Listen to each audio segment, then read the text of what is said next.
एक समय की बात है, कीचकगढ़ के विशाल साम्राज्य पर राजा मैनपाल का शासन था। महल की दीवारें ऊंची थीं, पर राजा का दिल छोटा होता जा रहा था। शादी के कई साल बीत गए। 7 रानियां महल में आईं, पर किसी की गोद हरी नहीं हुई। हर पंडित, हर ज्योतिषी एक ही बात कहता, राजन, भाग्य की लकीरें सूखी हैं, संतान का योग नहीं है। पर होने को कुछ और ही मंजूर था। एक दिन शिकार के दौरान राजा एक रहस्यमयी गुफा में जा पहुंचे, जहां गुरु गोरखनाथ तपस्या में लीन थे। राजा 3 दिन और 3 रात बिना अन्न जल के वहीं बैठे रहे। उनकी भक्ति देख गुरु ने अपनी झोली से चावल का एक दाना निकाला और आशीर्वाद दिया। ठीक 9 महीने बाद रानी कर्मावती ने एक तेजस्वी बालक को जन्म दिया, जिसका नाम रखा गया सुल्तान। सुल्तान साधारण बालक नहीं था, उसमें गुरु गोरखनाथ का अंश था।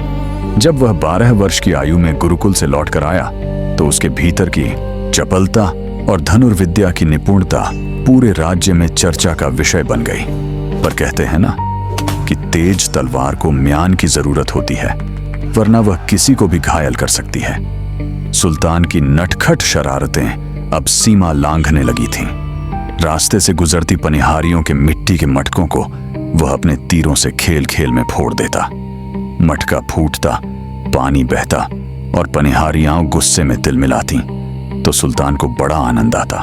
राजा मैनपाल ने सोचा, शायद बर्तन बदल देने से समस्या सुलझ जाएगी। उन्होंने पनिहारियों को पीतल के मटके बंटवा दिए। अगले दिन सुल्तान ने जब पनिहारियों के सिर पर चमकते पीतल के मटके देखे, तो उसकी आंखों में एक अजीब सी चमक कौंधी। वह चुपचाप लोहार के पास गया और लोहे के ऐसे नुकीले तीर बनवाए जो धातु को भी चीर सके। जैसे ही पनिहारियां गुजरी, सुल्तान ने निशाना साधा। पीतल के मटकों में छेद हो गए और ठंडा पानी पनिहारियों के कपड़ों को भिगोने लगा। इस बार पनिहारियां रोती हुई राज दरबार पहुंची। उन्होंने राजा से कहा, महाराज, यदि आप अपने पुत्र को अनुशासन नहीं सिखा सकते, तो उसे दंड स्वरूप देश निकाला दे दीजिए। राजा मैनपाल का कलेजा कांप उठा, पर उन्हें लगा कि सुल्तान को डराना जरूरी है। उन्होंने महल के मुख्य द्वार पर एक राजकीय आदेश टंगवा दिया। राजकुमार सुल्तान को 12 वर्ष का देश निकाला दिया जाता है। राजा का विचार था कि बालक इसे पढ़कर डर जाएगा और माफी मांग लेगा, पर सुल्तान का स्वाभिमान उसके पिता के अनुमान से कहीं बढ़ा था।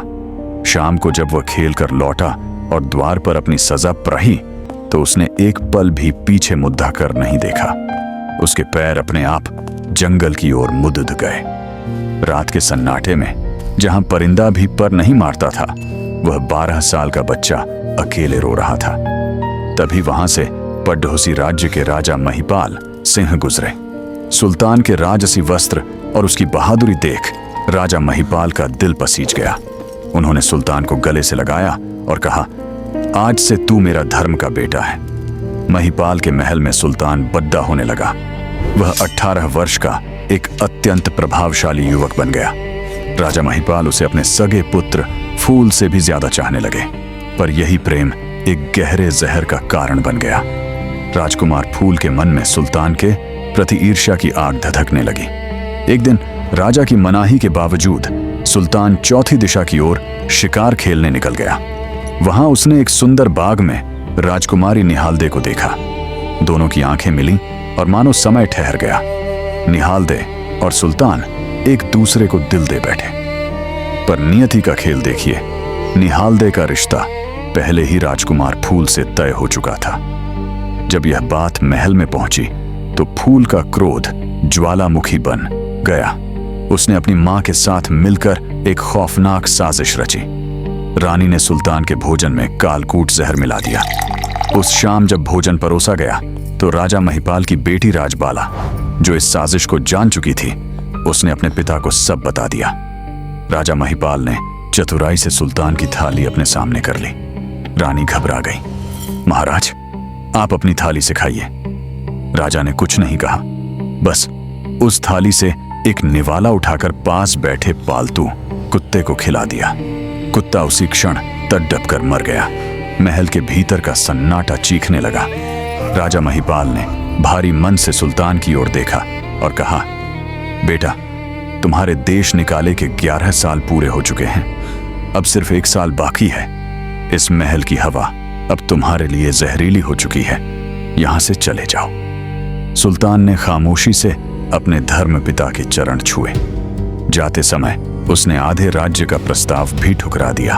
वह सीधे निहालदे के पास पहुंचा। रात का पिछला पहर था। सुल्तान ने निहालदे का हाथ थामकर कहा, प्रिय, मुझे 1 वर्ष के लिए ओझल होना होगा, पर याद रखना, अगले साल ठीक 30 के दिन मैं लौटूंगा और तुम्हें अपने हाथों से झूला झुलाऊंगा। तब तक मेरा इंतजार करना। निहालदे की आंखों में आंसू थे, पर सुल्तान के शब्दों में अटूट विश्वास। सुल्तान अंधेरे रास्ते पर ओझल हो गया। पीछे छोड़ गया एक अधूरा वादा और एक इंतजार की लंबी रात। कहानी अभी खत्म नहीं हुई थी, क्योंकि असली इम्तिहान तो अब शुरू होने वाला था।